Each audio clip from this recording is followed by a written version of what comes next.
দিতে হবে। তিনি কথায় কথায় বলেন মমতা বন্দ্যোপাধ্যায়ের মুখ নাকি ফিনাইল দিয়ে পরিষ্কার করবে। মমতা বন্দ্যোপাধ্যায়ের মুখেই ভাষা শুনেছে কোনদিন? নর্দমাকে, নর্দমার কীটকে ব্লিচিং কাটবেন, হারপিক কার মুখে দেবেন, ব্লিচিং পাউডার কার মুখে দেবেন। আগামী দুটো কথা বলছে, দেশের স্বরাষ্ট্রমন্ত্রী এক কথা বলছে। আপনি ভাবুন কি নির্লজ্জ।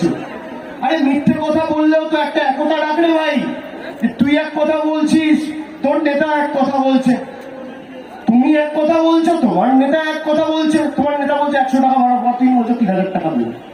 আমার মনে প্রশ্ন জাগে, আচ্ছা ত্রিপুরায় কার সরকার? আপনারা বলুন। আসামে কার সরকার? রাজস্থানে কার সরকার? মহারাষ্ট্রে কার সরকার? গোয়াতে কার সরকার? গুজরাটে কার সরকার? উত্তরপ্রদেশে কার সরকার? লক্ষ্মীর ভান্ডার করে দেখো, কে বারণ করেছে? মমতা বন্দ্যোপাধ্যায় পরিবারের একজনকে নয়, 5 জন মহিলা থাকলে 5 জন মহিলাকেই লক্ষ্মীর ভান্ডার দিয়েছে। তুমি করে দেখাও না। তুমি বলছো বাংলা এনে দেবো। আরে যদির কথা নদীতে, বাপের জন্মে বাংলায় আসবে না। বাংলার মানুষ বিজেপিকে কোনোদিন বাংলায় সুযোগ দেবে না। খালি করে দেখাও।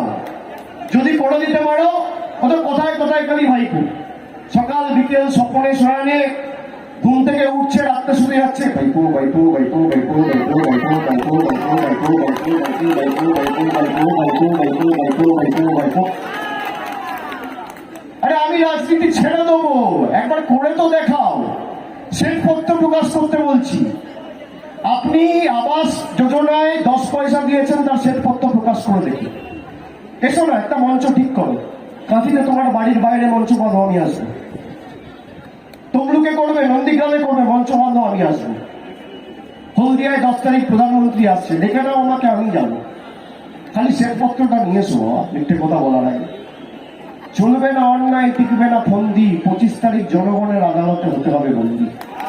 আমি এটুকু বলে সকলকে ধন্যবাদ জানিয়ে, কৃতজ্ঞতা জানিয়ে, আগামী 25 তারিখ ঘাসের উপর জোড়া ফুল চিহ্নে 2 নম্বর বোতাম টিপে দেবাংশুকে জোড়া ফুল চিহ্নে মামাটি মানুষের প্রার্থী, তমলুকের প্রার্থী, উন্নয়নের প্রার্থী, আর বহিরাগতদের বিতাড়িত করার প্রার্থী, তৃণমূলের প্রার্থী 2 নম্বর বোতাম টিপে ভোট দিয়ে বিপুল ভোটে জয়যুক্ত করবে।